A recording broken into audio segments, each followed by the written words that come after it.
If I'm a brand and I've got my ad budget, I'm putting all of that ad budget into my Amazon's advertising strategy. Why would I use some of that budget on Meta and Google? Before you judge it, you should be testing it, because sometimes we don't know that we want to buy something. That's where all the platforms, they can really handy, especially things like...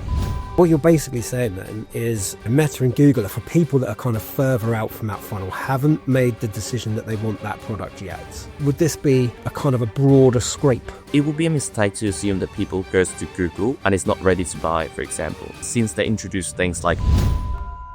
It's been a game changer for e-commerce brands. When you search for something in Google now, it gives you an AI. It gives shopping options within that AI response. And I'm guessing that is some form of advertising. Where do you see this kind of Google experience going? I think we just need to wait and see who wins this race. I think that's it's super interesting to see what's happening. If you were running an Amazon advertising campaign and you were looking at kind of Google and Meta and all the things that you look after, how would you make sure that these two things are kind of aligned? To test it efficiently, what you can do is... It's not the best practice, because not precisely the best performing products often are not going to be the best performing from...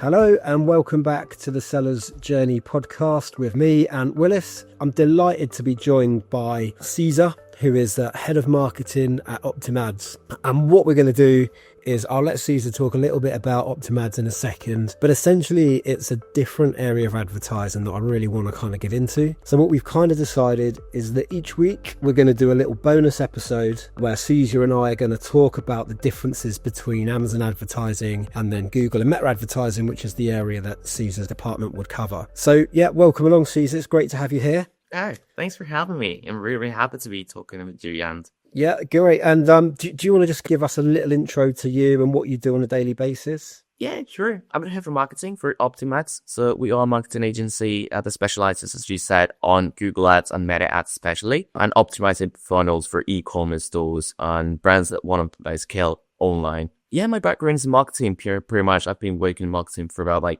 10 years or so, in many industries, from all the way from e-commerce to music. And now I'm really happy to be leading this amazing project of OptimAds. I'm pretty happy to be here with you. Great. Yeah, thank you for that. It's a really interesting topic and an area that I've always been really interested in, but have never really kind of worked in, if that makes sense. I've kind of dabbled in Meta ads and I've looked at Google ads, but I've never really kind of delved deeply into it. I guess when I think about it, the reason for that would be that Amazon advertising is becoming so complex and there are so many different areas that you can go in. When you think about, DSP and all the different types of campaigns that you can build and the kind of infrastructure that Amazon have got, there's a ready-made kind of customer base there for you. It's primed with people that are going to buy your product, or people that potentially going to buy your product. So I guess if I'm a brand, and I've got my ad budget, currently I'm putting all of that ad budget into my Amazon's advertising strategy. Why would I use some of that budget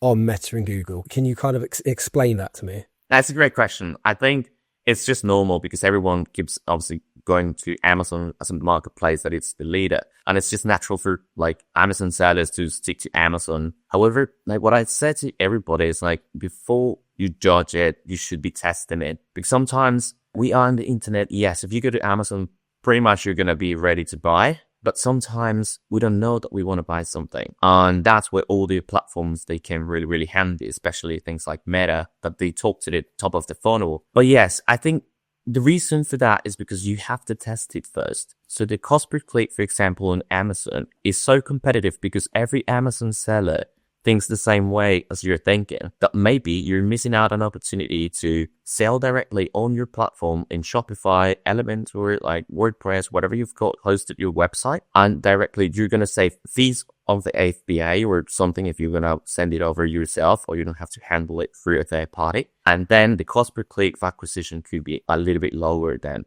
because then competition is less fierce in there, and there is a lot more demand on the market at the minute because a lot more people is browsing in Google than what they're doing on Amazon directly. Even if it's not with this same intention of purchasing, but there is some benefits.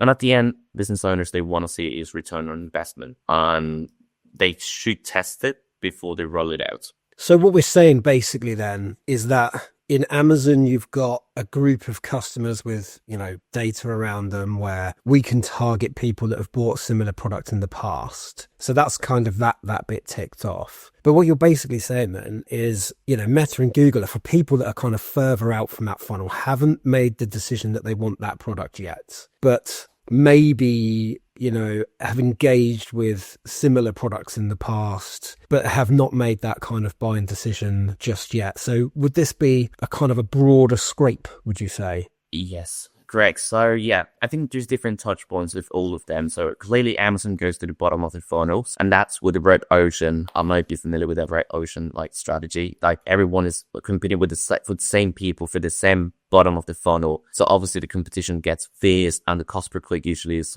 skyrocketed for that reason. But it would be a mistake to assume that people goes to Google and is not ready to buy, for example, because some people is ready to buy it. Some in Google, you can categorize things for intention. So if it's transactional, if it's informational. So there's a lot of purchases that have been made through Google lately. And since they introduced things like shopping campaigns, where you can actually showcase your product and the price of it, and people can go and click on it, it's been a game changer for e-commerce brands. So it's not that they're not ready for it. It's that Amazon simply is the place that people use as a reference point. But we've seen from statistics that Google is a huge marketplace itself as well. While Meta is a little bit more informative, in certain industries and products, it could be even more influential than directly Amazon. So if we're talking about, makeup. So clearly influencers, they do have a big influence on people's decisions.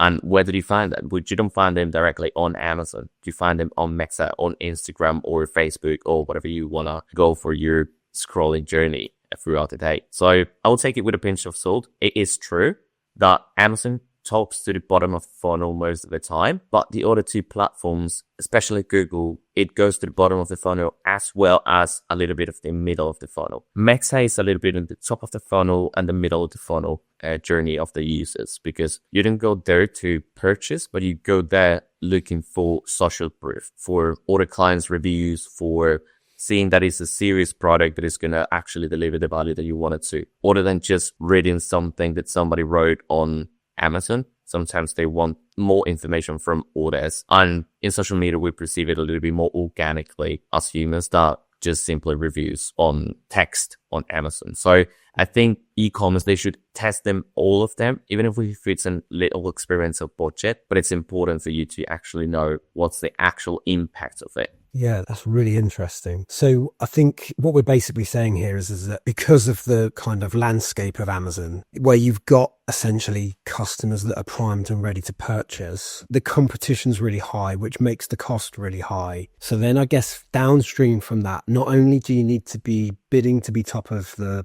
search term, but then you also need to have great content to convert, because there are so many other competitors in that space. Whereas from a Meta or a Google perspective, you're further down the funnel, so you'd probably get to more people at a lower kind of cost, I guess, because there's going to be less competition at that end of the funnel. But you've still got so many ways to convince a customer to purchase a product, because, it's not just an Amazon listing. Like you say, you can use influencers and, kind of different wording and images and videos and all things like that to kind of help promote the brand and the product. So I guess it's a lower cost, but I also, again, I'm assuming, correct me if I'm wrong, but I would guess it would be a lower conversion just through the nature of being kind of further up the funnel than Amazon would be. That's what theory would tell you. But I've seen, for example, some industries, especially, for example, accessories for phones, let's say, you would assume that in Amazon it performs amazingly well because it's not a lot of value in it. But we've seen that depending on the kind of accessories that you sell in, sometimes in Google it could be more profitable just because the funnel is wider in that middle segment, and people is still with a big intent to purchase something. People don't go to Google to get informed about how good it is to have case for your phone, for example, or ring for it. They already know. So if they go to Google, it's mainly to search which one they want to buy. And since there is a wider scope, like a wider segment of like more people on that middle segment, then the cost per click or the cost per acquisition usually could be lower. So it's more immediate, I will say, when it comes to Amazon, because people don't go to Amazon to window shopping, to browse a lot. They go to purchase directly. The other one, you have to do your marketing right to make the journey of the user as fast as possible. Got it. Yeah, that makes a lot of sense. And I think the reason that I've been so interested in, this kind of style of advertising is because whilst Amazon is always going to innovate, it's always going to create new ways of being able to advertise products. I do feel as if that it's quite rigid, that there's only so far that they can take their advertising structures. Whereas Google, I've already seen, and I don't know if this is something you can elaborate on, but when you search for something in Google now, it gives you an AI description or an AI response. And now I've also noticed that now it gives shopping options within that AI response. So it's, and I'm guessing that is some form of advertising. It's not just going to appear organically. So, where do you see this kind of, Google experience going? And that's a great topic. So everyone is like really, really looking forward how AI and these GPTs are going to be monetizing advertising. It's tricky to say. We have seen, as you said, a couple of changes that are pretty just basic. So just a couple of suggestions from a performance max or shopping campaign that are advertised in there. For example, if you're looking for blankets, then it gives you at the end of the AI Gemini description, gives you a couple of options. So yes, that is some advertising. I think is we just need to wait and see like who wins this race. I think that's a full new topic and it's super interesting to see what's happening. But you're right. Like my perception from Amazon is that because I know the three platforms, it is what Google was a couple of years ago. So obviously I know it's going to transition eventually to a little bit more of AI. But right now, if you look at the platform of advertising of Amazon, it feels like Google 2000 early 20s. So, and you can foresee where is it going to be leaning into just by analyzing how Google is doing. But yes, there's a lot of new advertising avenues that are going to come our way. And one of the biggest fears that I feel like business owners have when it comes to Google is that they don't have as much granular information as they do on Amazon because they understand everything. Because they have now Google is relying a lot on AI with this Performance Max campaigns. But the good thing is that since this year, Google is rolling out better reports for Performance Max. So you will see exactly how impactful is your video campaign, how impactful is your search campaign, how impactful is your shopping campaign. So, and there's a lot of things that you can do to optimize your performance. And in Amazon, it's a little bit more limited because you are limited to the templates that you're given. But in your websites, you can optimize your funnels or reduce it from 7 steps to 3. So there's plenty of things that you can do to get your conversion rates higher. Yeah, it's such an interesting topic. I'm really looking forward to getting into this more over the next few weeks because I think there's loads for us to chat about. And I guess just a kind of parting question, I guess, from me. If I was a brand and I was now kind of looking at moving some of my Amazon marketing budget into kind of Google and Meta and looking at other advertising options, what do you think or how do you think I should expect these advertising strategies to perform? And what I mean by that is, should I be looking at building my brand from the perspective of getting my brand out there and getting exposure to the brand? Or should I actually be looking at, return on investment? I think you should be looking at return on investment. And that's a very common thing that I've heard from many business owners is like, yeah, I'm spending some money on Facebook just to get the brand out there. What does it actually mean? So the reality of it is that you can actually get return from it from the beginning. You just need to learn the advertisement platform, learn a little bit, and that's it. But the problem that I've seen many times is that the business owners that don't do the tracking correctly for the pages. So you never ended up feeding correct information to Google or Meta. And therefore, the results are never going to be optimized because you're optimizing to get more conversions. But if you don't tell Google or Meta what is a conversion for you via the tracking, then it's going to be never going to be matching your Amazon performance because the platform doesn't know what optimize means for you. And that's a little bit of the end game. So you just need to get your tracking correct. And then the rest of it is just down to the creativity. It is a world to explore. Yeah, amazing. I think I've just from this conversation, I've, changed my views a little bit on kind of this. And I guess the difficulty that I'd have as a brand, especially if I'm running Amazon ads that are working quite well, I guess the difficulty is like working out in what part of or how much should I invest in this. And I think, like you say, it's a bit of a test and a bit of test and learn. But, I think it's certainly opened my eyes a little bit is in terms of from a top view perspective, why should we use the different ad campaigns? And I think, yeah, you made some really valid points in that, you're it's a much broader market and, you're actually kind of pulling customers in further up the funnel, which makes an awful lot of sense. One last question, I promise. Yeah. One last question. If you were running an Amazon advertising campaign and you were looking at kind of Google and Meta and all the things that you look after, how would you make sure that these two things are kind of running in tandem? The strategies are aligned? Yes, good question. So I think if you're asking me from the point of view of someone that already has experience on Amazon, then that's great because you sort of know what products are converting best for you from all your catalog, right? So you can, for example, what you can do is make sure to test it efficiently. What you can do is, for example, make a small test of a shopping campaign, which is the most similar one to Amazon directly. And you just put a small budget to it, including just the products that you know are popular for your target audience. And you can give it a go like this. It's not the best practice because not precisely the best performing products of Amazon are going to be the best performing from Google. So you could be missing out something. But if what you're looking for is like a taste of success, like something that confirms to you that is something doable, then probably I'll suggest you to start with that. And in terms of the budget, every industry is different. So I can't give you like exact number, but I would assume that if you're in the States, obviously $10 a day won't break your bank and they could return everything correctly for you. $5 the least, depending on the industry again. Like it could be that your industry, the cost per click could be, I don't know, if you're selling like really complex medical equipment, then every click could be costing you the $5, the $3.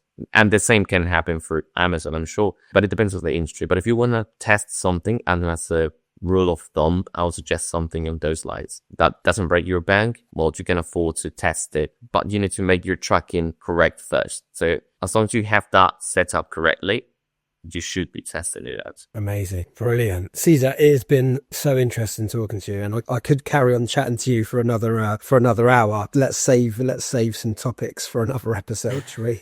Sure. Sure. Yeah, it's been great. And I think that, it's been a really good way of kind of opening up the conversation about how we can kind of align Amazon and Google and Meta advertising strategies. Yes, next week we're going to dive deeper into what those strategies actually look like, how we'd actually kind of build them out, what we'd need to look out for, what the analytics look like, how do you cross-reference those analytics, and all of those different things that we'll cover over the next few weeks. So really excited to do that. Massive thanks to you for coming on and sharing that knowledge with us. Yeah, and I really look forward to speaking to you again next week. Yeah, likewise. I'm so happy to be here, and thank you for taking the time to talk to me today. No problem. I'll speak to you next week. Cheers, Caesar. Yeah, bye. Thank you.